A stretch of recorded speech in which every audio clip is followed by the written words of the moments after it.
Welcome back to CyHawk Talk here on a Sunday, taking a look at Iowa State's win over Kansas and Iowa's win over Michigan State. The Cyclones said goodbye to the football version of Perry Ellis, or as Ben put it, Perry Ellis 2.0, in a win over Jalen Daniels. Ben, what was your number one, number two, and number three takeaways from that big win? Getting a little bit of a momentum going here, going into the end of the season. That's right, Ethan. The Cyclones have momentum. It's crazy to say.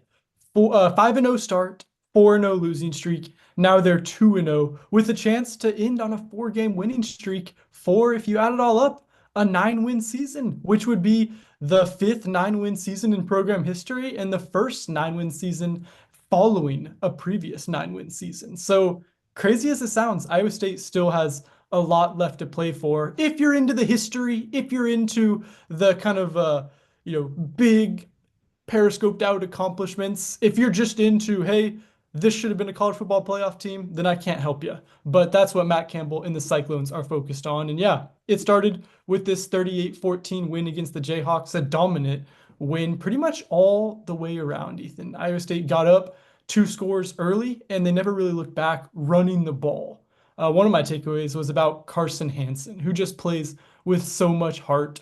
22 attempts for 120 yards for him, and he exited the game only to return the next drive. He's catching the ball, he's running the ball, he's playing so well. But, to go with that, it's everywhere on this Iowa State rushing game, and it all starts up front. Matt Campbell said the Cyclones are maybe running the ball better now than they have at any point in his tenure as head coach. So the running game was absolutely, I think, the number one offensive takeaway you got to have.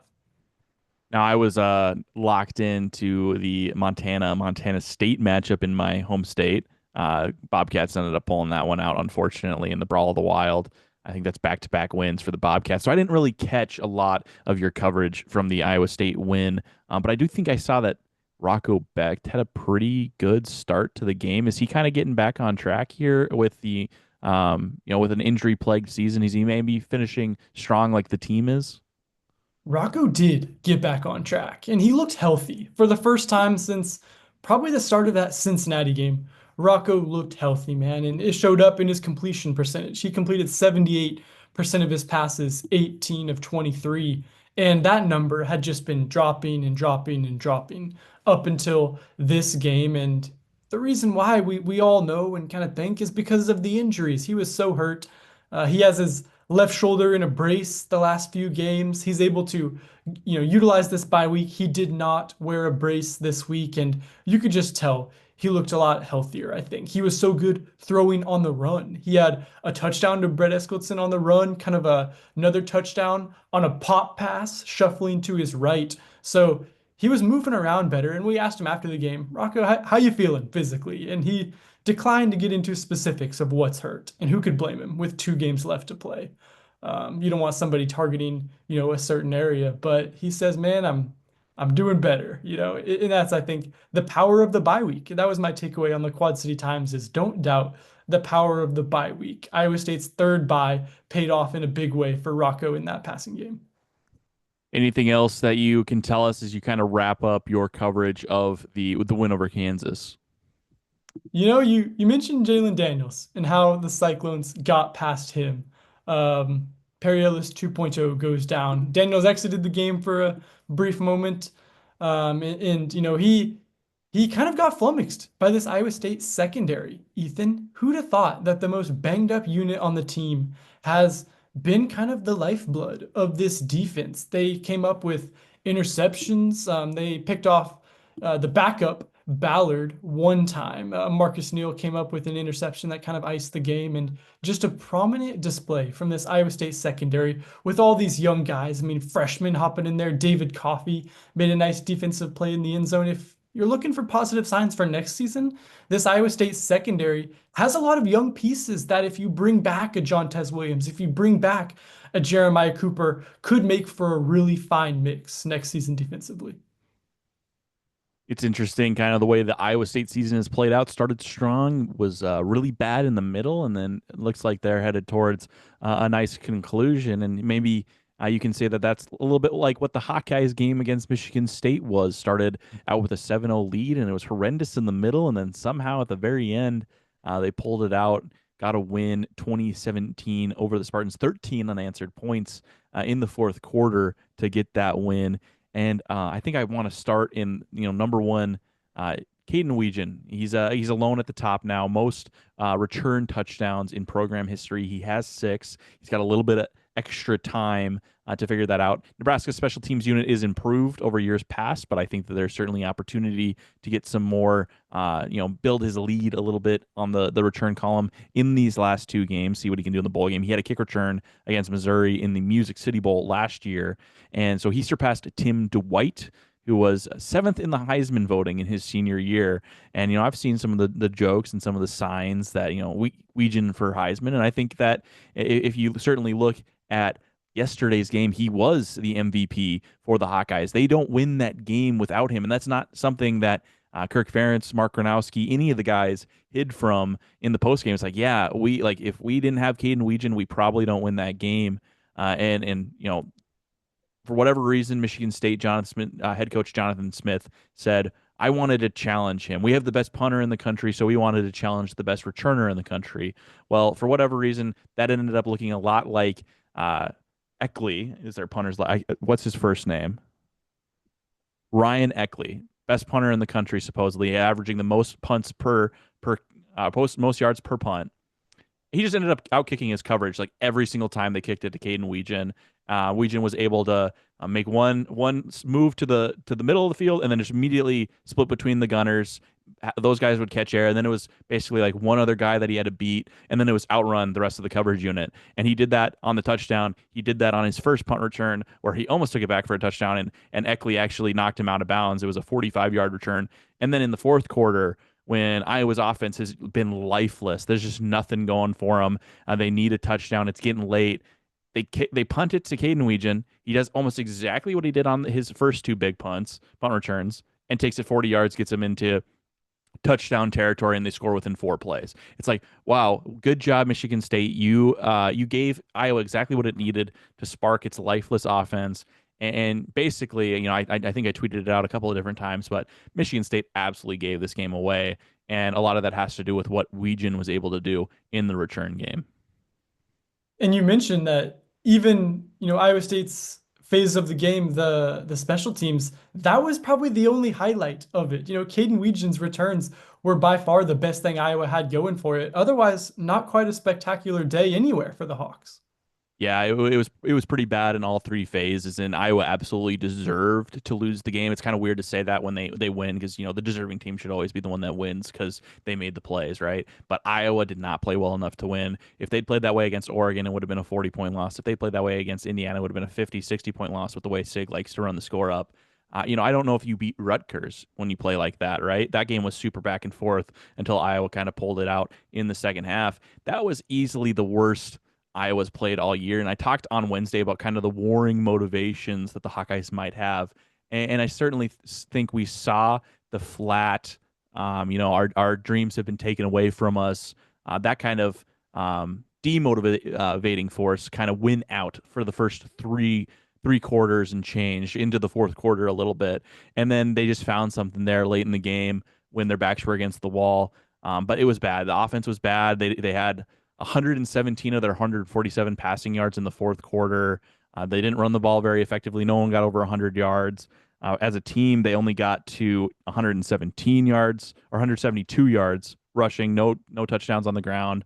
It was not good. There was only one offensive touchdown in the entire game, and that was late in the game when Gronowski hit Jacob Gill for the game tying score. And then defense didn't look impressive. They seemed to struggle to get Michigan State off the field. They obviously held them to 17 points, but the quarterback, I'm not going to attempt his last name because everyone in the press box, all the Spartan reporters were surprised the PA guy in the press box could even get it right. So I'm not going to attempt it, but he looked really good, made a lot of good decisions, didn't make any losing plays, and Iowa just ended up being able to make the stops when it really mattered. Reese Dakin, punter for Iowa, did not have a great game. Had hit a low line driver on his first punt that landed inside the 20, and it would have been a pretty big return for Michigan State if their return man hadn't fair caught it and then realized only probably half a second after he waved his arm that he was going to be able to have a big return on it. And he even tried to return it after he caught it, and the ref blew that dead. They're like, what are you doing? Don't do that. And so, not a great day from Reese Dakin. He had a couple shanks as well. And then Drew Stevens misses a long field goal. He ends up making the big one when he needed to. So, not a bad game from Drew Stevens by any stretch, but it was pretty bad in all three phases outside of Wetjen and I guess Stevens. That was my question for you, is the field goal, Ethan. Iowa's, I guess, now 1-2 in game-winning field goal games. Is there a sense of relief? What was kind of the sense that you got from those guys? Was it oh, we finally got one of these? No, they've had plenty of those in the past, and like last year against Nebraska, Drew Stevens hit a walk-off field goal. So it's certainly not something that they're not accustomed to. Drew Stevens did say that he missed a game-winning kick on his senior day in high school, and so hitting the field goal last night on his senior day in college to win the game was kind of his redemption. So I think maybe Drew felt some personal relief, but Kirk Ferentz said that they had all the confidence in him when he trotted out for that field goal, and I think that was kind of the overarching mentality is like they knew he was going to hit it, so it wasn't like, oh, thank God we finally won one of these walk-off field goal games. I don't think that they think about it like that at all. Brutal. High school senior day and you miss the game-winning field goal. That's not what Disney movies end like. Well, but the redemption last night, that's what Disney movies are about. So maybe the high school kick is the start of the Disney movie, and you start at rock bottom and then you climb to the mountaintop, right? You know, I'm not a huge Disney guy, but yeah, that sounds right. I think you got it.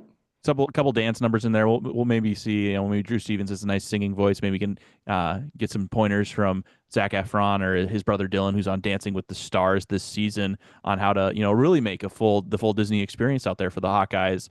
But as we get off You just track, lost me. You just lost me. I only know the Dancing with the Stars thing because my wife watches Dancing with the Stars, and I like I'm sure. we Yep. watched it today, and I like tried to guess who the celebrities were, and I guessed the same like TikTok influencer for three straight female celebrities, and I was wrong every single time. I know this the Mormon Wives people. I know them because my wife also watches that show. So I had those people down.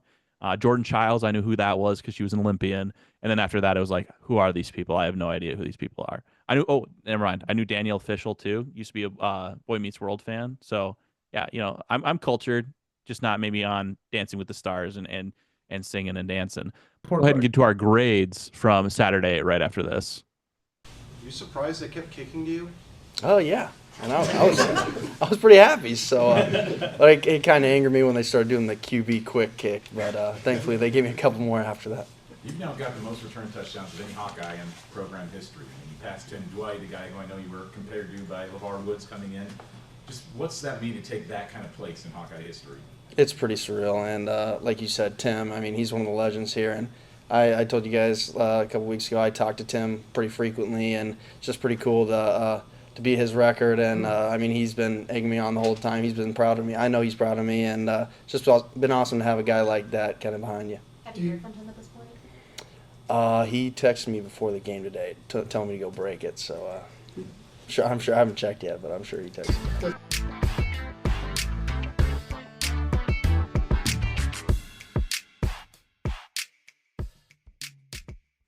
Welcome back to CyHawk Talk, doing some grading, see how both teams fared in the eyes of Professor Hutchins and Professor Petrick.